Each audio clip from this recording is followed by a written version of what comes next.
Thank you. And 15 minutes to talk about ethics. That's amazing. And for those who've met me before know that I can speak quite fast, but rest assured I won't. So, but it is a tall order, but helped hugely by the people who've already gone before me, because lots of people have referred to the importance of things like consent, etc. So hopefully I'll be able to hook into some of those things that have already been mentioned. So, great to be here again, and I've been at the last couple, and lots of new things are happening. So today what I want to talk about is the ethics of involving children. And what I'm going to suggest to everybody here is that includes three groups really when we talk about it.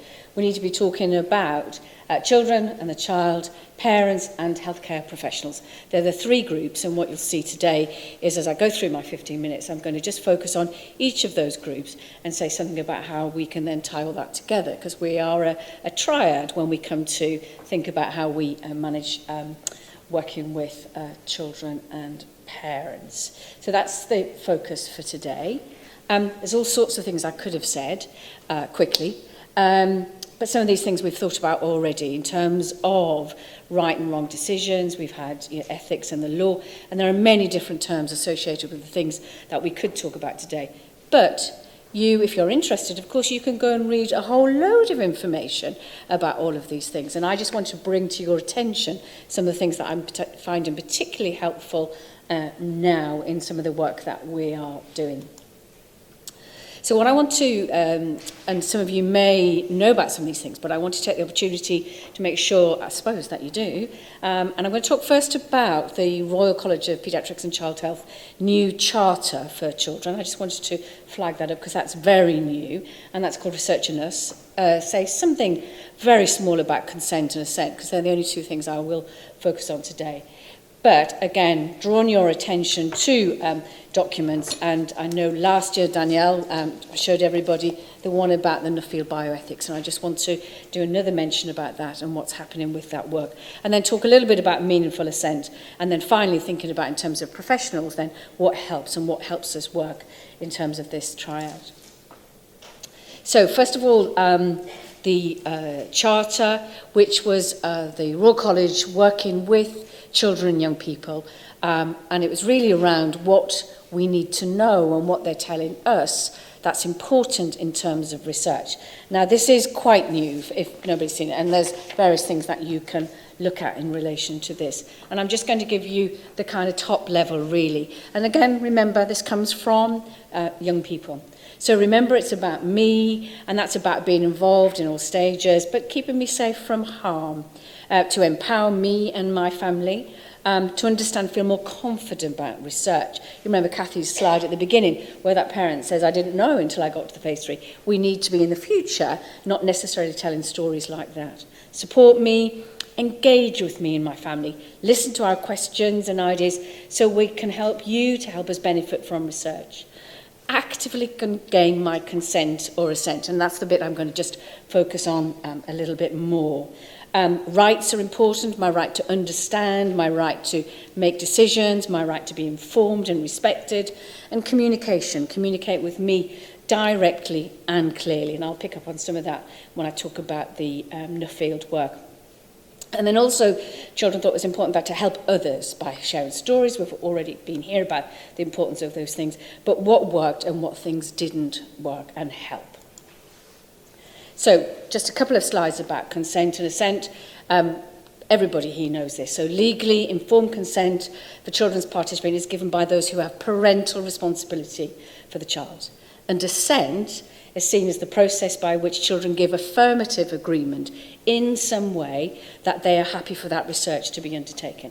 And it's something around demonstrating some kind of understanding, but remember it's not legally valid. And just, and again, this is stuff we know, so who, and I'm using here clinical trial or other kind of agents, yeah, and the law is very clear at a certain point. So that for, you need to gain consent for anyone under 16. But here is some of the work that I do more, which is around not a clinical trial, and it's around thinking about who do we involve, who do we give information to when it's not a treatment and it's other kinds of questions that we may ask.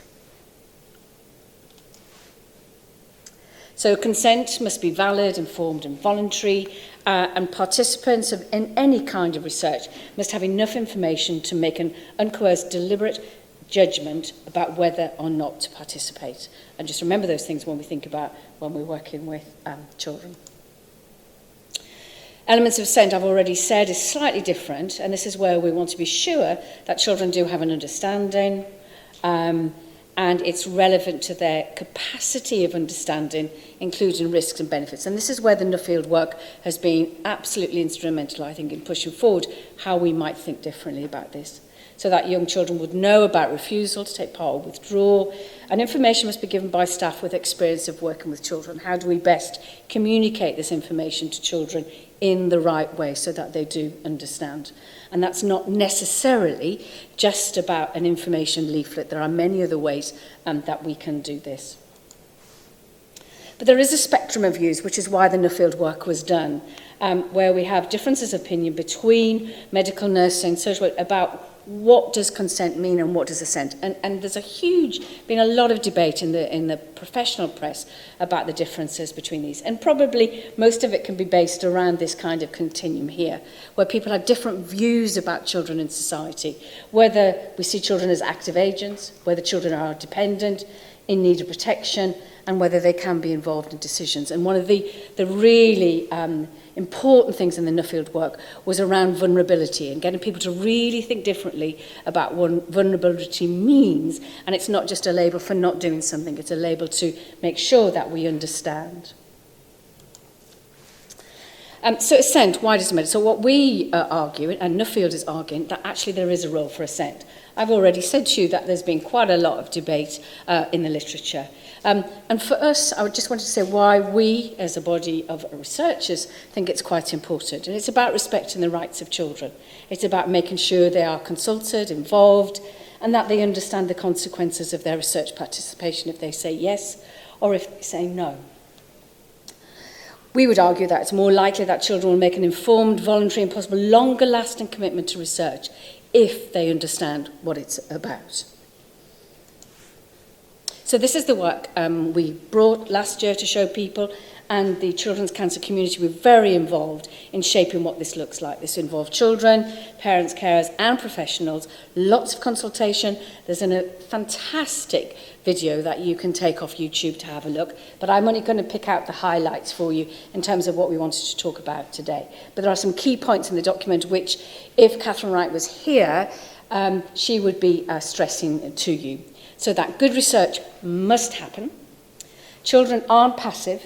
Even very young children can and do express their wishes about how they want to live their lives. Research with children, not on children. And that may just sound like a small change, but that's really important that that's a message that we give. And I've just got a couple of slides from this particular work that I thought was relevant to share with you today. We've heard already that children are not just small adults, and they differ in two fundamental issues: the way in which children develop from newborn babies to young adults, and the role played by children's parents or others taken on the role. These are the things we need to consider when we think about consent and assent. What should parents think about respecting children as individuals? They will be doing that already. Recognise their developing capacity to make decisions for themselves, and concern for their immediate and long-term welfare. And we look to families to have that clearly in their sights. And what they argue in the document is that there are three situations that they want you to encourage you to think about, whether you're a parent or a professional.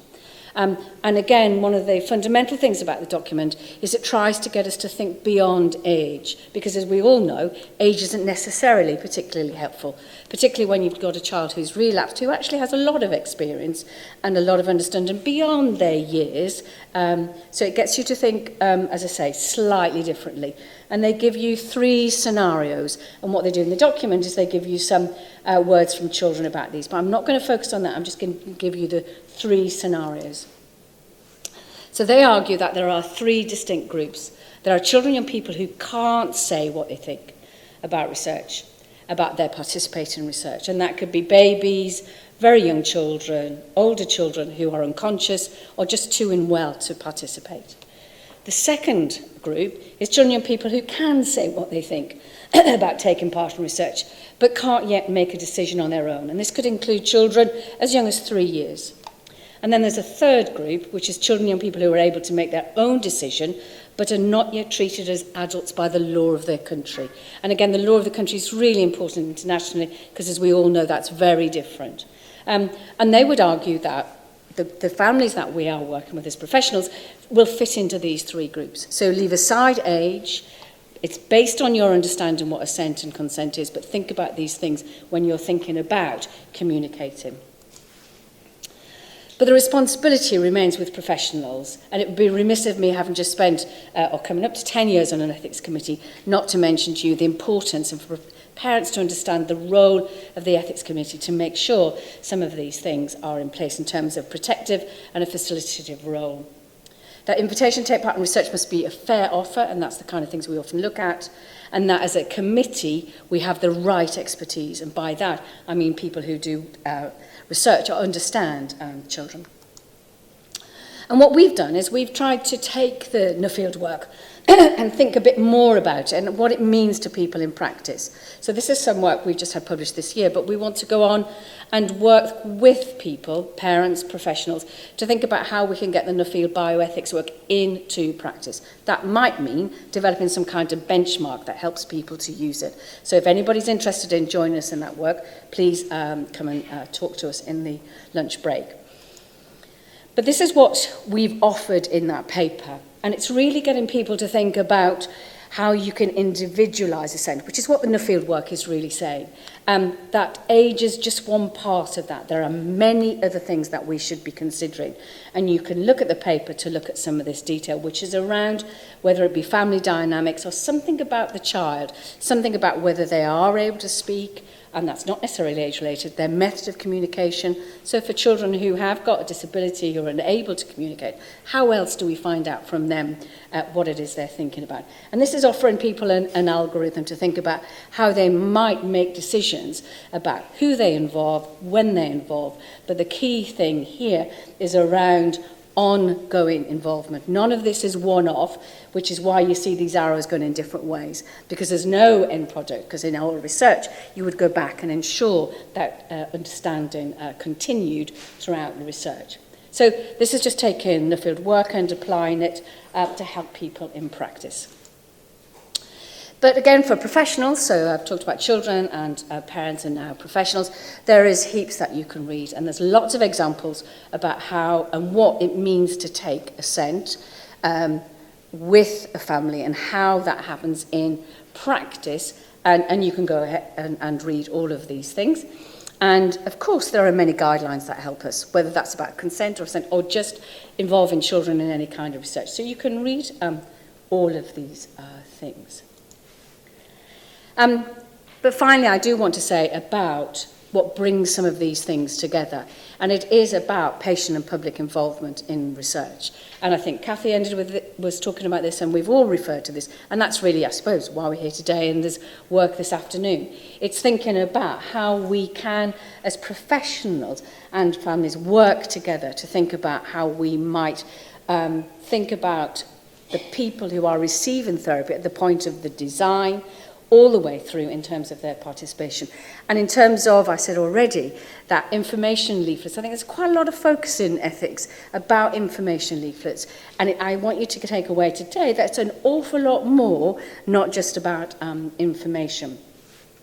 And one of the final point I wanted to make in terms of some of this work, we've mentioned already about patient-public involvement being asked for in terms of those initial applications to ethics. But I can tell you, after X years on the ethics committee, that particular question, and I should always remember the number, is badly answered. So I'm saying to you, actually, there are many members of our professional community who really don't understand what public involvement, patient and public involvement, really means in terms of research. So we've still got quite a long way to go. But in terms of ethical issues, we'll only really explore some of those things by if you like, working together. And I want to say thank you for listening. Thank you.